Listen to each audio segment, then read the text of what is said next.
નમસ્કાર મિત્રો, વેધર ઇન્ફોર્મેશનમાં આપનું સ્વાગત છે અને હું છું પરેશ। ખાસ કરીને આજના વિડીયોમાં આપણે માહિતી આપવાની છે પવન, ઠંડી, ઝાકળ અને તાપમાન વિશેની ખૂબ અગત્યની માહિતી આપવાની છે। સૌપ્રથમ તો દરેક મિત્રોએ વિડીયોને લાઈક આપીને દરેક ગ્રુપમાં શેર કરી દેવો અને જે મિત્રો આપણી ચેનલને સબસ્ક્રાઇબ ન કરેલી હોય એ મિત્રો ચેનલને સબસ્ક્રાઇબ કરવી। હવે ખાસ કરીને આજના વિડીયોની આપણે એક અઠવાડિયા વિશેના હવામાનની માહિતી આપવાની છે। આજે તારીખ થઈ છે 1 માર્ચ, એટલે માર્ચ મહિનાની શરૂઆત થઈ ગઈ છે ને માર્ચ મહિનાની શરૂઆત એટલે સ્વાભાવિક રીતે ઉનાળાની શરૂઆત આવું આપણે ગણી શકાય। આજે 1 માર્ચ છે, 8 માર્ચ સુધીના હવામાન વિશેની માહિતી આપવાની છે। સૌપ્રથમ હું આપને માહિતી આપી દઉં પવન અને ઝાકળ વિશેની। હવે જો ઝાકળ વિશેની વાત કરવા જઈએ તો હમણાં કોઈ મોટો ઝાકળ વર્ષાનો રાઉન્ડ આવે તેવી શક્યતાઓ નથી। હા, ચોક્કસથી છે કે દરિયાઈ કાંઠાના ભાગો હોય જેમાં સૌરાષ્ટ્ર કચ્છના દરિયાઈ કાંઠાના જિલ્લા, જેમાં સૌરાષ્ટ્ર અને કચ્છના દરિયાકાંઠાથી લઈને 70 થી 80 કિલોમીટર સુધીનો એરિયો, એ સાથે ઉત્તર ગુજરાતના એકલ દોકલ છૂટાછવાયા વિસ્તારો, આ વિસ્તારની અંદર સામાન્ય વહેલી સવારે છૂટાછવાયા ઝાકળના રાઉન્ડ જોવા મળે તેવી શક્યતાઓ છે। કોઈ મોટો ઝાકળનો રાઉન્ડ હમણાં દેખાય તેવી શક્યતાઓ નથી, એટલે ઝાકળ વિશેની આ કન્ડિશન રહેવાની છે। એ સાથે પવનની વાત કરવા જઈએ તો પવનની સ્પીડ છે નોર્મલ કરતા 3 પોઈન્ટ વધારે ચાલી રહી છે। અત્યારે એવરેજ પવનની સ્પીડ જોવા જઈએ તો 18 થી લઈને 22 કિલોમીટર પ્રતિ કલાકની ઝડપ અમુક વિસ્તારની અંદર જોવા મળી રહી છે, તો મોટા ભાગના વિસ્તારની અંદર 16 થી લઈને 20 કિલોમીટર પ્રતિ કલાકની ઝડપે પવન ફૂંકાઈ રહ્યા છે। એટલે આ જ મુજબના આ જ સ્પીડથી પવન છે એક અઠવાડિયા માટે ચાલવાના છે। પવનની દિશા મોટા ભાગના વિસ્તારોની અંદર ઉત્તર પશ્ચિમને એટલે કે આરબ દેશના પવનો ફૂંકાઈ શકે છે, અમુક જગ્યાએ પશ્ચિમ દેશના એટલે કે આથમણા પવન ફૂંકાઈ શકે છે અને અમુક વિસ્તારો એવા છે કે ત્યાં હજુ પણ ઉત્તરના પવનો જોવા મળશે। એટલે પવનની દિશા અને ગતિ છે એ આમ તો નોર્મલ નજીક રહેવાની છે। એ સાથે વાત કરવાની છે હવે તાપમાન વિશેની। જો તાપમાનની વાત કરવા જઈએ તો પહેલા તો એક આજે 1 માર્ચ થઈ ગઈ છે, ખાસ કરીને જે ઉનાળુ પાકનું વાવેતર કરવા માંગતા હોય એવા ખેડૂત ભાઈઓને અમારા તરફથી સલાહ રહેશે કે હવે આપણે ઉનાળુ પાકનું વાવેતર કરવામાં વિલંબ ન કરવો જોઈએ। હવે આપણે ઉનાળુ પાકની વાવેતરની શરૂઆત કરી દેવી જોઈએ। જો કે અત્યાર સુધીમાં રાજ્યના અનેક ખેડૂતોએ ઉનાળુ પાકનું વાવેતર કરી પણ દીધું છે, પણ હજી પણ જે મિત્રો વાવેતરમાં બાકી હોય, હજુ પણ વાતાવરણ સારું થાય એવી રાહ જોઈને બેઠા હોય એવા મિત્રોને અમારા તરફથી સલાહ રહેશે કે આજે 1 માર્ચ થઈ ગઈ છે, 15 માર્ચ સુધીમાં વાવેતર કરી દેવું। એટલે હજુ આપણે 15 દિવસનો સમયગાળો એવો છે કે એ દરમિયાન આપણે ઉનાળુ પાકનું વાવેતર કરી શકીએ છીએ। 15 માર્ચ પછીથી જો બહુ મોડું વાવેતર કરવામાં આવશે તો એ લેટ ગણાશે, એટલે 15 તારીખથી બહુ મોડું ન કરવું જોઈએ। 15 માર્ચ સુધીમાં આપણે ઉનાળુ પાકનું વાવેતર કરી દેવું જોઈએ। એ સાથે વાત હવે બીજી કરવાની છે તાપમાનની। આમ જોવા જઈએ તો લઘુત્તમ અને મહત્તમ તાપમાન એટલે કે રાત્રિનું અને દિવસનું તાપમાન, જે રાત્રિનું તાપમાન છે એ ઘણા સમયથી નીચું ચાલતું હતું, અત્યારે પણ નોર્મલ કરતા 2 ડિગ્રી નીચું ચાલી રહ્યું છે।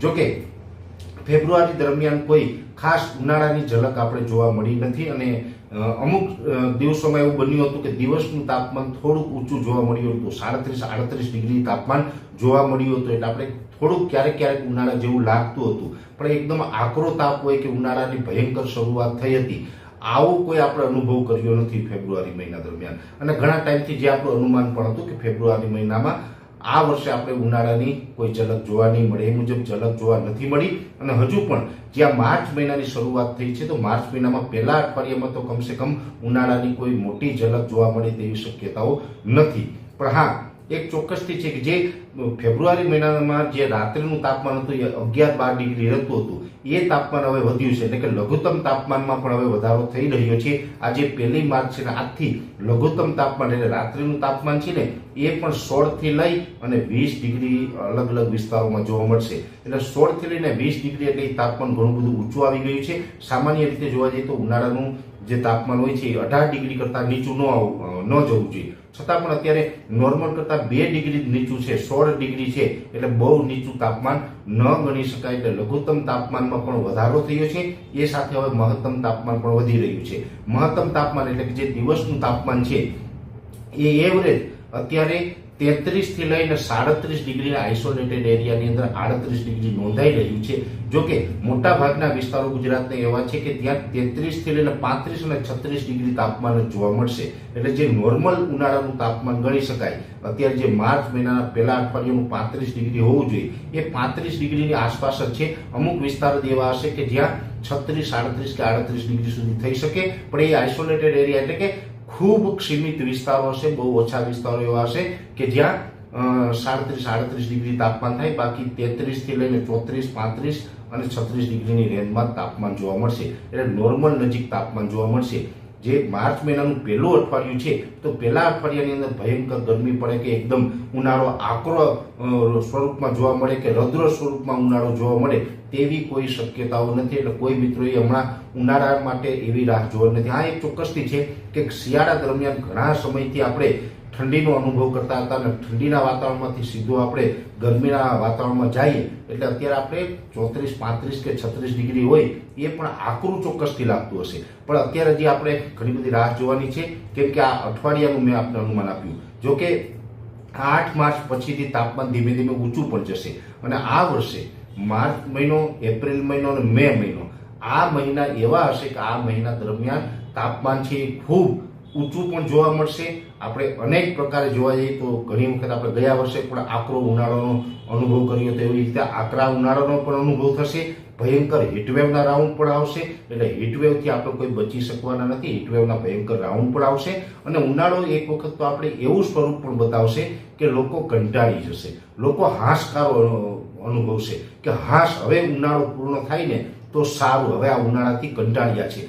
બજારની અંદર દિવસના ટાઈમે અતિ તાપમાન અને અતિ હીટવેવના રાઉન્ડને કારણે બજારોની અંદર કરફ્યુ જેવો માહોલ સર્જાય ને એવા માહોલો પણ આ વર્ષે આપણે જોવા મળશે. અનેક સેક્ટરો એવા હશે કે જ્યાં 44-45 ડિગ્રી તો આઇસોલેટેડ એરિયાની અંદર 45 ડિગ્રીને પણ તાપમાન પાર કરીએ એવા માહોલ પણ આ વર્ષે જોવા મળી શકે છે. એટલે ઉનાળો છે આ વર્ષે ભલે લેટ ચાલુ થઈ રહ્યો છે પણ ઉનાળો નબળો નથી. ઉનાળો એનું રૌદ્ર સ્વરૂપ બતાવશે, ભયંકર ઉનાળો હશે અને એકદમ ઊંચું તાપમાન ને હીટવેવનો રાઉન્ડ આપણે જોવા પણ મળશે.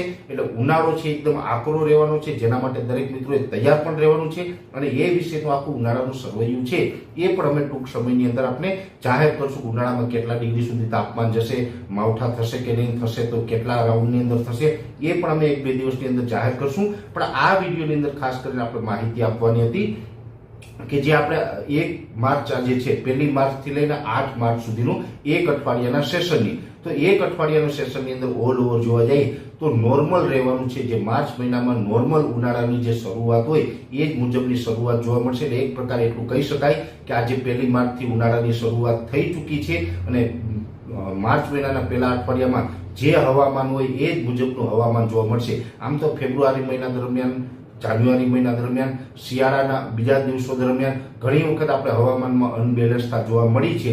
પણ હવે હવામાનની જે આપણી સાયકલ હોય, જે ખોરવાયેલી સાયકલ હતી એ રેગ્યુલર થઈ ચૂકી છે એવું ગણી શકાય અને આજથી નોર્મલ હવામાન છે. એટલે માર્ચ મહિનામાં જે ઉનાળાની શરૂઆત થતી હોય એ મુજબની ઉનાળાની શરૂઆત છે અને રેગ્યુલર પ્રકારનું હવામાન છે અત્યારથી આપણે જોવા મળશે. અને ખાસ કરીને પવનની સ્પીડ છે નોર્મલ કરતાં થોડીક વધારે અને ઉત્તર પશ્ચિમના, અમુક જગ્યાએ ઉત્તરના તો કોઈ જગ્યાએ પશ્ચિમના પવનો જોવા મળશે. છૂટાછવાયા અમુક વિસ્તારમાં સામાન્ય ઝાકળના રાઉન્ડ જોવા મળે, બાકી મોટા કોઈ ઝાકળના રાઉન્ડની શક્યતાઓ નથી.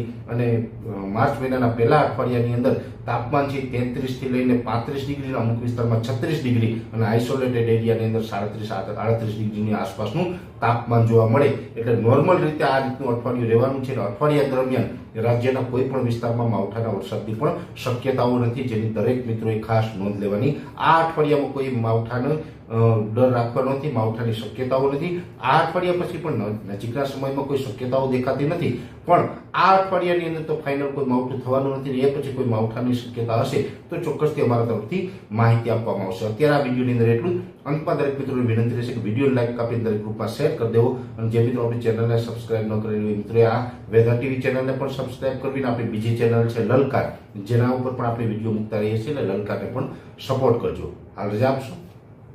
ધન્યવાદ.